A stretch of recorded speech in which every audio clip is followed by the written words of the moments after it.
పేరువంచ గ్రామానికి ఎంతో ప్రేమపూర్వకంగా ఆహ్వానించి ఈరోజు ఈ కమ్యూనిటీ హాల్ ప్రారంభోత్సవంలో పాల్గొన్న మన కాంగ్రెస్ పార్టీ నాయకులకి, అభిమానులకి, కార్యకర్తలు, అలాగే అధికారులందరికీ, ఇక్కడ హాజరైన పేరువంచ గ్రామస్తులందరికీ కూడా హృదయపూర్వకంగా శిరస్సు వంచి నమస్కారాలు తెలియజేసుకుంటున్నాను. ఈరోజు మన కాంగ్రెస్ ప్రభుత్వం నిజమైన ఇందిరమ్మ రాజ్యం ప్రజాప్రభుత్వం ఏర్పడి నిన్నటికి ఖచ్చితంగా సంవత్సరం అయింది. ఈ సంవత్సర కాలంలో మనం చేసిన అభివృద్ధి పనులు, మనము ప్రజలకు ఏవైతే గ్యారెంటీలు మేనిఫెస్టోలో ఇచ్చామో అవి ప్రజలకు ఎంత మేరకు అందినాయి, ప్రజలు ఎట్లా ఇంకా ఏం అవసరాలు ఉన్నాయి, ప్రజలు సంతోషిస్తున్నారా లేదా, ఇలాంటివన్నీ కూడా మనం గమనించుకుని, అలాగే ప్రజలందరి దగ్గర అభిప్రాయం తీసుకుని, అలాగే కాంగ్రెస్ ప్రభుత్వం ఏర్పడి సంవత్సరమైన సందర్భంగా విజయోత్సవాలు, ఈ సంబరాలు మనం గెలిచిన వెంటనే చేసుకోలేకపోయాం. దాని గురించి సంవత్సరం మనం సక్సెస్ఫుల్గా పూర్తి చేసుకున్నందుకు మనం మన నియోజకవర్గాన్ని అభివృద్ధి చేసుకుంటూ, అలాగే మన పేరువంచ గ్రామానికి కూడా నా శాయశక్తిగా నేను నిధులు మంజూరు చేస్తూ ఇప్పటివరకు అభివృద్ధి చేయగలిగినందుకు నిజమైన ఆనందంగా ఉంది. మా ఆనందాన్ని, మా సంతోషాన్ని మన పేరువంచ గ్రామంలో ఉన్న అందరితో పంచుకోవాలన్న ఉద్దేశంతో ఇవాళ పేరువంచ గ్రామానికి ఇచ్చేయడం జరిగింది. మరి ఎలక్షన్స్ ముందు నుంచి కూడా మన గ్రామస్తులందరూ ఎంతో అభిమానంతో నన్ను ఆదరించి, ఆడబిడ్డలాగా నన్ను భావించి నాకు మంచి సక్సెస్ ఇచ్చారు. ఇక్కడ మంచి మెజార్టీ ఇచ్చి నన్ను గెలిపించుకోవడం జరిగింది. అందులో అదేవిధంగా నన్ను గెలిపించుకోవడం మీ బాధ్యత, మీ పనులు చేసి పెట్టడం నా బాధ్యత అని నేను ఆ రోజు చెప్పాను. అదేవిధంగా నిత్యం ప్రజలకు అందుబాటులో ఉంటూ నేను కానీ, దయానంద్ గారు కానీ మేమిద్దరం చెరొక వైపు ప్రజల సమస్యలు తెలుసుకుంటూ, మరి అలాగే మన జిల్లా మంత్రివర్యులు ముగ్గురు ఉన్నారు, శ్రీనన్న గారు ఉన్నారు, తుమ్మల గారు ఉన్నారు, బట్టి గారు ఉన్నారు. వీళ్ళందరి సలహాలు, సహకారాలతోటి, వాళ్ళ అడ్డదండతోటి వాళ్ళ ముందంజ వేస్తూ నేను ఇప్పటికీ మన నియోజకవర్గానికి 150 కోట్ల నిధులు తీసుకురావడం జరిగింది. అందులో మేజర్గా ఇప్పటికి 100 నుంచి 120 కోట్ల పనులు కూడా పూర్తయినాయి, మిగతా ప్రాసెస్లో ఉన్నాయి. అదేవిధంగా చూస్తే మన పేరువంచ గ్రామానికి కూడా నేను ఇప్పటి వరకు 1,00,00,000 రూపాయలు నిధులు మంజూరు చేయడం జరిగింది. ఆల్రెడీ కొన్ని పనులు కంప్లీట్ అయ్యి కొన్ని ప్రాసెసింగ్లో ఉన్నాయి. అలాగే మనకి ఇక్కడ ఎక్కడ చూసినా కూడా మంచినీటి సమస్య చాలా ఎక్కువగా ఉంది. ఇది నాకు తెలుసు, అందుకే నేను ఇక్కడ బోర్డు కూడా వేసవి కాలంలో మంజూరు చేయడం జరిగింది. కాకపోతే గ్రౌండ్ వాటర్ లేదు, మనందరికీ తెలుసు. 5 బోర్లు ఫెయిల్ అయినాయి, ఒకే ఒక బోర్ సక్సెస్ అయింది. కనుక నేనైతే 6 కోట్ల రూపాయల నిధులు మంజూరు చేశాను. మనం వేసిన వాటిలో 50% వచ్చినాయి. ఎక్కడ చూసినా, ఏ ఊళ్ళో చూసినా మిగతాన్ని ఫెయిల్ అయినాయి. కనుక దానికి ప్రత్యామ్నాయంగా ఏ దాన్ని చూసి అధికారులతో జరుగుతుంది. దాన్ని బట్టి మనం ఖచ్చితంగా ఫ్యూచర్లో మీరు అడిగిన డిమాండ్ కూడా పరిశీలించి నేను ఖచ్చితంగా నిధులు మంజూరు చేస్తాను. అదేవిధంగా మన పాఠశాల అభివృద్ధి కూడా కొత్త బిల్డింగ్కి 14 లక్షలు, పిల్లలు ఆడుకోవడానికి ట్రాక్ రోడ్లు అవన్నీ వేయడానికి, వాటన్నిటి కూడా వసతులు కల్పించడానికి అవి కూడా 20 లక్షల రూపాయలు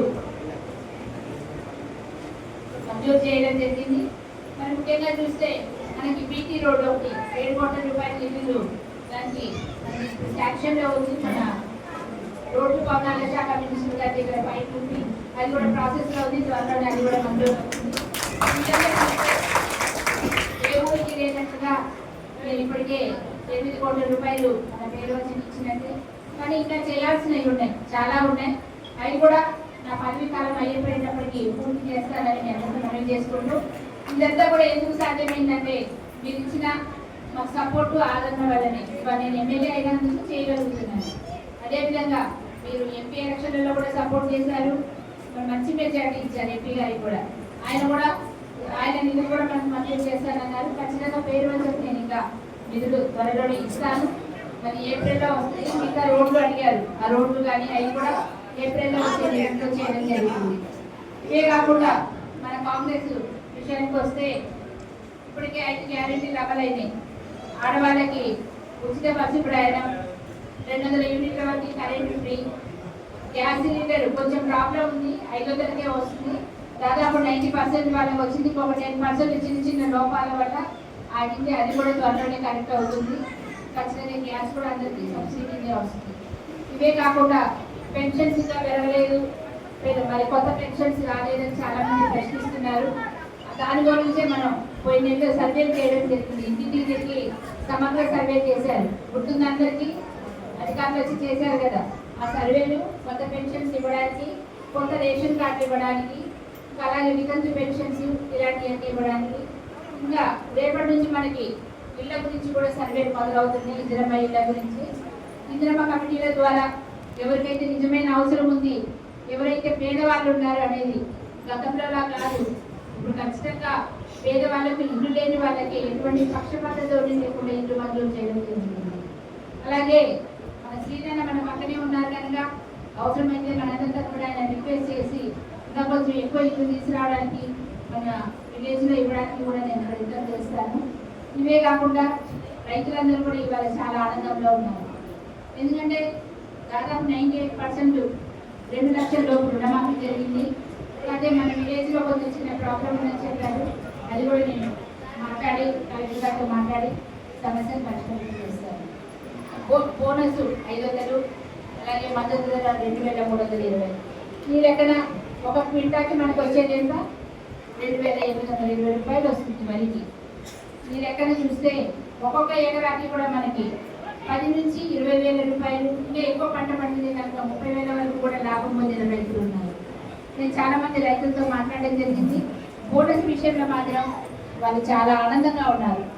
2-3 రోజులనే వాళ్ళకి బోనస్ కూడా అందరికీ అందింది. మరి అందుకని రైతులు కూడా ఇప్పుడు చాలా కాంగ్రెస్ ప్రభుత్వం పట్ల ఎంతో సంతృప్తి వ్యక్తం చేస్తున్నారు. ఇంకా మిగతా సంక్షేమ పథకాలు ఏవైనా ఉన్నా కూడా త్వరలోనే జనవరి, ఫిబ్రవరిలోనే అన్ని అమల్లో వస్తాయని ఈ సందర్భంగా మనం చేసుకుంటూ 2 లక్షల పైన ఉన్న రైతులు కూడా ప్రశ్నిస్తున్నారు మార్కెట్లో అని. అది కూడా మన తుమ్మలేశ్వర గారు చెప్పారు. త్వరలోనే మంత్రివర్గ సమావేశం పెట్టి సీఎం గారితో చర్చించి దాని మీద కూడా విధి విధానాలు నిర్ణయిస్తాము, అందరికీ చేస్తామని చెప్పారు. మేము కూడా ఒకసారి సీఎం మనందరి తరఫున రైతులందరి తరఫున సీఎం గారికి విన్నవించుకోవడం జరుగుతుంది. అలాగే డ్వాక్రా మహిళలకు కూడా వడ్డీ లేకుండా రుణాలు ఉన్నాయి. ఏదైనా మీ సేవా సెంటర్లు పెట్టుకోవడానికి కానీ, ఏదైనా మీకు చిన్న చిన్న కుటీర పరిశ్రమలు ఏదైనా ఇంట్రెస్ట్ ఉంటే అవి పెట్టుకోవడానికి కానీ లోన్లు మంజూరు చేయడం జరుగుతుంది. వాళ్ళు అవి కూడా వడ్డీ లేకుండా కనుక మీరందరి డ్వాక్రా మహిళలకు అవకాశాలు సద్వినియోగం చేసుకోవాలి. మీకు 10 లక్షల నుంచి 1 కోటి రూపాయలు, మరి ఇంకా కొంచెం పెద్ద తరహా పెట్టుకుంటారంటే 3 కోట్ల వరకు కూడా రుణాలు ఉన్నాయి.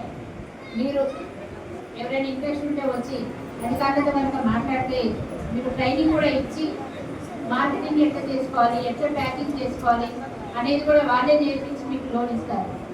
కనుక మీరు మహిళలు కూడా ఈ అవకాశాన్ని సద్వినియోగం చేసుకోవాలని మనస్ఫూర్తిగా కోరుకుంటూ, మరి మన ఉద్యోగాలు కూడా 10 సంవత్సరాల కాలంలో ఒక గవర్నమెంట్ ఉద్యోగం రాలేదు ఎవరికి కూడా. మరి కాంగ్రెస్ ప్రభుత్వం వచ్చిన సంవత్సరంలోనే 50,000 మంది పైగా ఉద్యోగాలు వచ్చాయి. టీచర్స్, డాక్టర్స్, నర్సులు, పోలీసులు ఇలా చెప్పుకుంటూ పోతే 50,000 పైన ఉద్యోగాలు వచ్చాయి. త్వరలోనే ఇంకో 30,000 ఉద్యోగాలు రాబోతుంది. ఇట్లా అన్ని వర్గాలకు కూడా కాంగ్రెస్ ప్రభుత్వం రేవంత్ రెడ్డి గారి నాయకత్వంలో ఎంతో కష్టపడి పనిచేస్తూ ప్రజలందరికీ సంక్షేమ పథకాలు అమలు చేస్తున్నాము. త్వరలోనే ఇందిరమ్మ ఇల్లు కూడా రాబోతున్నాయి కనుక మీరందరూ ఈ పథకాలు ఇవన్నీ సక్రమంగా రావాలంటే మరి వచ్చే ఎలక్షన్స్ ఉన్నాయి. జనవరిలో జరుగుతాయి, ఫిబ్రవరిలో జరుగుతాయి. ఈ ఎలక్షన్స్లో మీరు స్థానిక సర్పంచ్ కానీ, ఎంపీటీసీ కానీ, జెడ్పీటీసీ కానీ కాంగ్రెస్ ప్రభుత్వం ఉంటేనే, కాంగ్రెస్ వ్యక్తులు ఉంటేనే మీకు సంక్షేమ పథకాలని ఎటువంటి పక్షపాతతో లేకుండా మీకు అమలవుతాయని మనం చేసుకుంటూ, ఇంకొక ముఖ్య విషయం గుర్తుంచుకోండి. ఇక్కడ నేను ఫస్ట్ డే రోడ్లు కానీ బోర్డు కానీ శాంక్షన్ చేస్తే తీర్మానాలు ఇవ్వకుండా ఇక్కడ ఇబ్బంది పెట్టారు సర్పంచ్. మీ అందరికీ తెలుసా? అలాంటి రిపీట్ అవ్వకూడదు అంటే కనుక వచ్చే ఎన్నికల్లో మీకు సంపూర్ణ సపోర్ట్ కాంగ్రెస్ వాళ్ళకు ఉండాలని చేసుకుంటూ మరి ఒకసారి అందరికీ ధన్యవాదాలు. జై హింద్.